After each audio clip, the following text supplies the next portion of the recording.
ஒருமுறை கருடன் ஸ்ரீகிருஷ்ணரிடம், பூமியில் என்னை விட வேகமாக பறக்கும் உயிரினம் ஏதாவது உள்ளதா என்று கேட்டார்.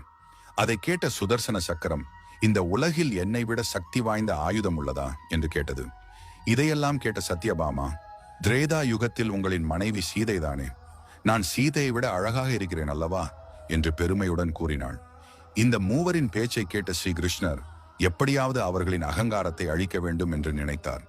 கருடனை அழைத்த கிருஷ்ணர், ஒரு குறிப்பிட்ட இடத்தில் உள்ள குகையில் ஒரு அடியவர் இருப்பார் என்றும், உனக்காக துவாரகையில் சீதாராமர் காத்திருக்கிறார்கள் என்று அவரிடம் சொல்லுமாறும் அனுப்பி வைத்தார். சுதர்சன சக்கரத்தை அழைத்த கிருஷ்ணர், வாசல் அருகே இருக்குமாறும் யார் வந்தாலும் உள்ளே அனுமதிக்க கூடாது என்றும் கூறினார். சத்யபாமாவை சீதாதேவி போல் அலங்கரித்துக் கொள்ளுமாறு சொன்னார். கிருஷ்ணர் குறிப்பிட்ட இடத்தில் அனுமன் இருந்தார். சீதாராமர் உனக்காக துவாரகையில் காத்திருக்கிறார்கள் என்று அனுமனிடம் கருடன் சொன்னார். அதை கேட்ட அனுமன் உடனே கருடனை விட 1000 மடங்கு வேகத்தில் துவாரகையில் ராமர் போல் இருக்கும் ஸ்ரீகிருஷ்ணரிடம் வந்து சேர்ந்தார். அனுமா, வாசலில் உன்னை யாரும் தடுக்கவில்லையா என்று ஸ்ரீகிருஷ்ணர் கேட்டார்.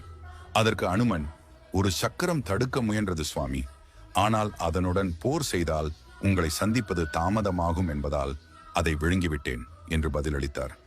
அருகில் இருந்த சத்யபாமாவை பார்த்த அனுமன், இந்த தோழி யார் சுவாமி, என் சீதாதேவி எங்கே என்று கேட்டார்.